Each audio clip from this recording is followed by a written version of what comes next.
That's exactly what he would do. Yeah, in that movie they had a black man as Lincoln's best friend. Oh, give me a break. I guess the price of Fred Douglass stuff. He had no black man. Now, you know Abraham Lincoln was homosexual. Homosexual. And his Well, let me say this. That's He right. slept in a bed with another man for 2 years. Jay Hoover too. That go Hoover too. He was a cross-dresser. Now, this is what we going to do. Where Ryan at? Brother Ryan, where you at? 4 years. You good? 4 years. He slept with him for 4. Oh, cool. What up? That's your hand? Yes. Yes, I ma'am. want to say something to everyone here. Listen up. And You get on the mic. You want to come get on the mic? Get on the mic. This is Sister Cool. She got the Marcus Garvey book. wasn't really prepared for this. That's all right. You can do it. But what I was going to say, actually, you mentioned that during the Yai Sentuwa, because the brothers were too pussy, that Yeah. he had to step up. And That was I want to say That was pussy is the anti-feminist. strongest thing that any of us know of. People come out of pussies. We're not going to let brothers get that worthy title from being weak, because pussies ain't weak. I like that. I got a son. He came. I like that. I'm not feminist, not at all. Break it down. I love my brother. But I want to see us not form that type of division, because that's you mean it in a belittling way. Like you are acting like a pea. well, yeah. But I know was you making mean a sarcastic well. No, jest. many people say that. So I just wanted to come in front of my family and my loved ones so that we could change it. You have to provoke change. Yeah. And we can't talk about it. We can't say, oh, why you say that? He must feel this way. We just have to initiate it. So we're just not going to say that no more. We're going to say what it is. Weak. Weak. say weak. Cowardly. Right. Anything else. But Acting like suckers. And we're not going to be ultra sensitive to the language we use here. But good. Shout out to the queen. Shout out to the queen. All right. Yes, sir. First thing, I took notice that someone referred to black people in ghetto. And ghetto has absolutely nothing to do with black people. True, it's a Jewish word. Right. And I also noticed you said we need to go to the UN. Yes. UN is the problem. Because the UN was behind the bombing and murder of over 100,000 Africans in Libya. Well, I'm not worrying about Libya too much. But we must, because it was a black president that took down Africa. Well, it was a black president who put in AFRICOM. Right. Okay? Right. And he did take out Gaddafi. Right. But, okay, Okay? Libya has never been sympathetic to the interests of sub-Saharan African peoples. Right. So I want to make sure we separate in the eight. No, that's not wrong. That's wrong. That's not wrong. What was the That's Nubian not wrong. aquifer? Say that again? The Nubian aquifer. Our water supply was stolen by this president Okay. for Africa. Well, this is what I don't want to do a monologue, because you know what you know and I know what I know, and we can talk about it later. I'm just simply stating that I'm not sensitive to Gaddafi, who was an Arab and not an African. Right. That's what I'm saying. Right. But that's not necessarily contradicting what you're saying either, so I want to respect that point. Okay, thank You you. follow what I'm saying? Yes, sir. But I do agree with you. The word ghetto is a Jewish word, but in the vernacular in which I use it, everybody here knew what I was talking about. I'm only saying that to say, again, we don't want to be hypercritical to words that are used to convey a point, because it erases the message. Exactly. Focus on my message, not words. Sometimes we intellectually masturbate a bit too much over little nuances. Words carry vibrations. They do. Vibrations are a curse. The word ghetto is a curse. Okay. When someone says we're ghetto, we're accepting a curse that has nothing to do Well, with I never said everyone was ghetto. I said the ghetto versus the bourgeois, right? Exactly. I was drawing a parallel. Again, And there is I one. think you're over-analyzing what I said, and I don't want to go there because it's irrelevant. And we're in the We have ghetto to now. Stop that. Everybody here knew what I meant. Am I wrong? Yeah, no, you're not. I don't want to get into that. And this is the ghetto. Not me. Do that with somebody else. I'm not into that. You said you worried about your car? Yes, Because you ma'am. in the ghetto. Shoot, I live down the street and grew up down the other street. I was here Friday, just in your time. Just read that. And there you go, Brad. I got you. Thank you. Kids home for Okay, school. lady, I got you. Good looking All right. out. Your info on here. Yeah. Yes, it is. All right. Come on, Jim. All right. Was there another? This is what I'm going to do. Umar, Yes, sir. can you speak a little bit on spiritual, African spiritual base? Because we got a lot of, everybody starting religion and all this stuff. Well, here's the thing about African spirituality that everybody gets wrong, and that is the belief that we worship multiple gods. Yeah.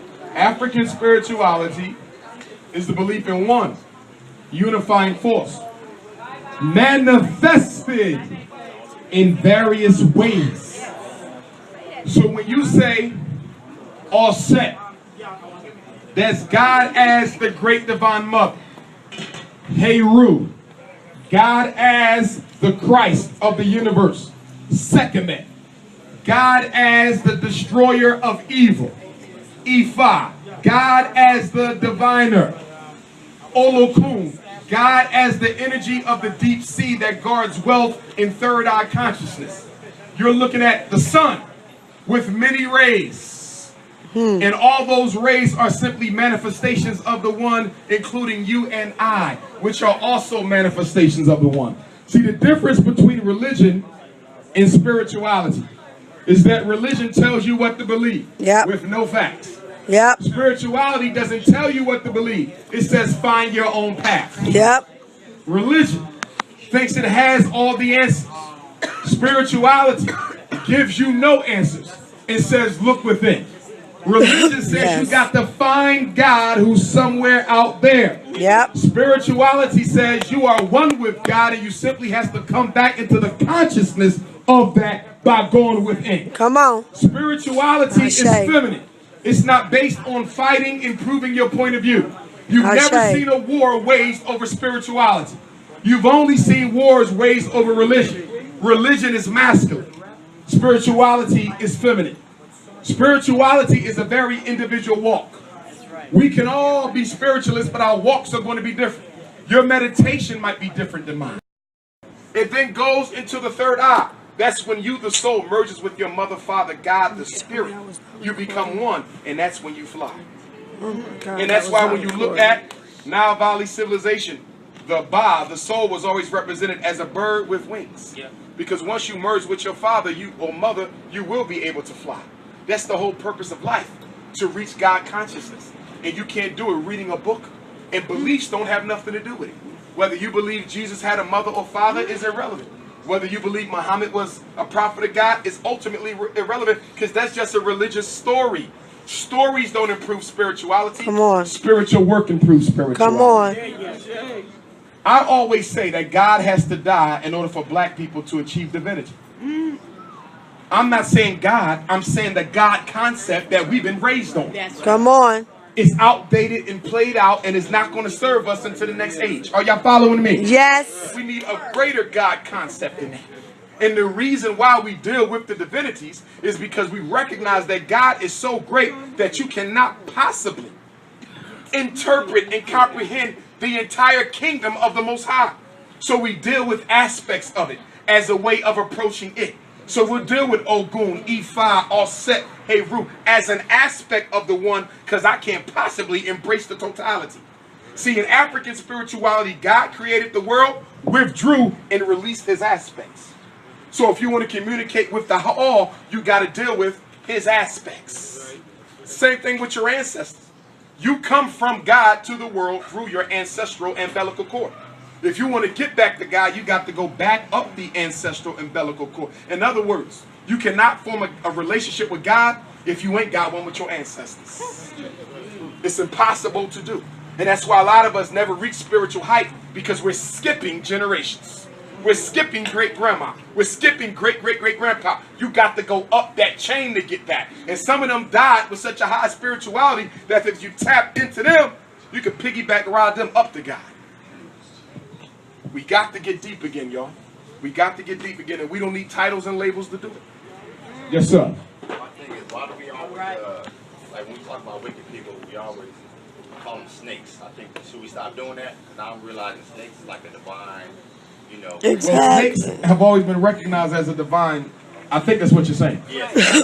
Why do we like say when we're talking about wicked people? Why do we always call them snakes? Right? Because of the mythology of the Bible that has been impressed upon all of us as the snake being evil, an agent of the devil who forced Eve to bite from the tree. So the woman was the cause of the fall of man, which is also a sexist notion.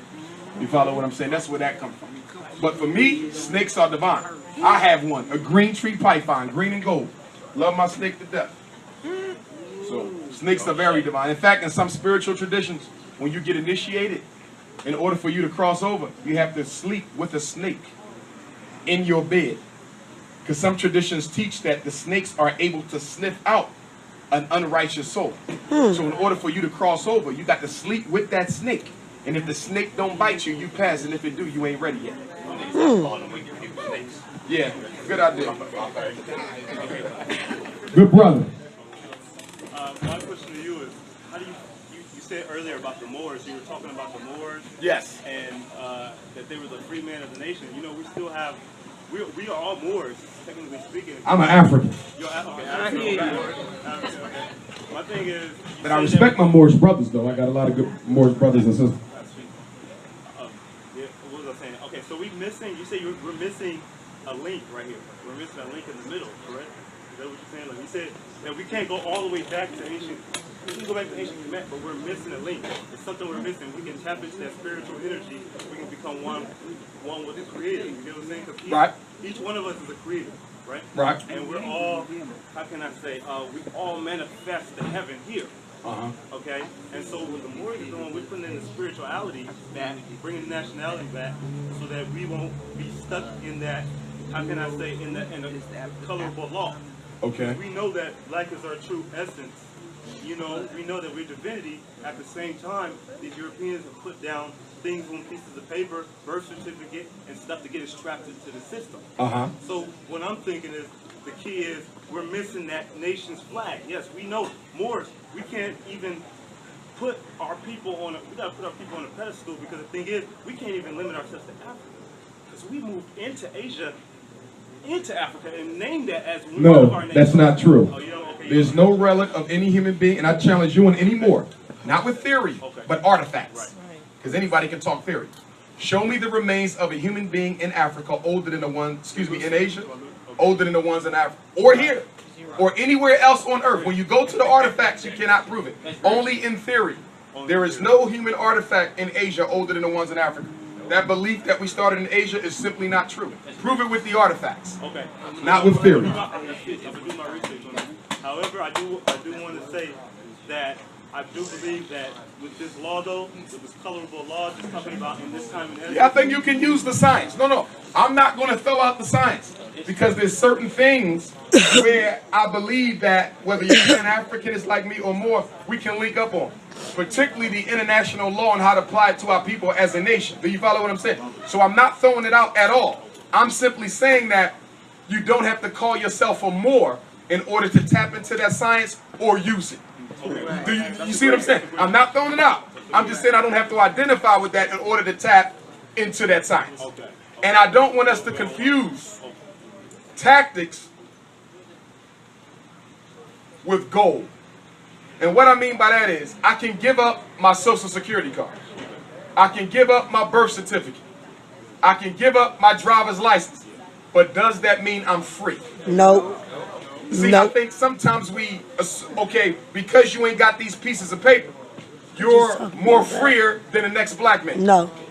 White supremacy don't put us in groups. You follow what I'm saying? Just because you go into the courtroom with a fez on your head don't mean you're going to come out victorious. And again, I'm not belittling, because there's a lot of good to the Moorish system. I would never throw it out. Some of my closest homies are Moors. I want to be clear on it. My elders are Moors, some of them in Philadelphia. So I would never throw it out. I'm just saying I don't have to identify under that flag or banner to tap into that same science and use it for my benefit, if that makes sense to you. In other words, we can stand side by side, fight for the same thing, and I still don't have to identify as a Moor. For example, there's white people in America, sovereign citizens movement.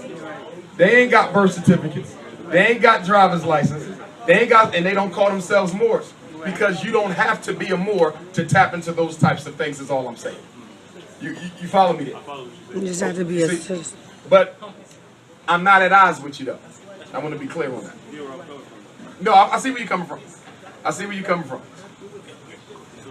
Little Emancipation Proclamation. Because, you know, if you read up on the Emancipation Proclamation, you know, that's just a speech made by elected officials. True. So, if that's the case, wouldn't that mean we still enslaved? Yes. You're enslaved whether you call yourself a Moor or not. Because we have no organized power. The world is run on power, not law. When America went into Libya and killed Gaddafi, there was no legal mandate. They did it because who was going to stop them?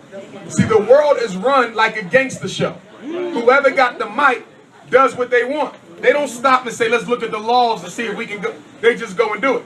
When you have power, you don't have to obey the laws. You follow what I'm saying? So I want us to get to the level of power. Because once you get there, then most of the laws that we're constricted by don't even mean anything. Good sister. Real quick, what can the citizens do to prevent pedophilia from coming out of this DSM-5? We can't stop it because in a pure majority there's more white folk than us. What we have to do is control the education and socialization of the babies so that they won't even want to be bothered with that way of life. Take them from here and bring them up, and that's how you overcome that. You got a question, brother? Yeah. Let me go here, and then my brother right next to him. Yes, sir. Brother here touched on it. Yes. You said that we're going to practice religion, keep it in the African sense. What do you mean by that? I mean that you have to Africanize it, and what I mean by that is you need to add as much of African culture and spirituality to your religion as possible. There's not a simple answer to that because there's various African spiritual traditions you simply have to integrate. Let me give you an example. When I'm in Senegal, my Pan-African brothers in Senegal are Muslim, but their Islam does not look like the Islam here. It's totally Africanized. They do libation, and they do all sorts of African rituals that if an average Muslim here who's a Negro saw them do it, they would say that there was kufar and not following Islam. Do you follow what I'm saying? So when I say Africanize it, I'm saying you simply blend them. Even in Christian African countries. I know Christians in Africa who have Africanized their Christianity where they do not throw away grandmother's religion. They simply practice them both at the same time. You follow what I'm saying?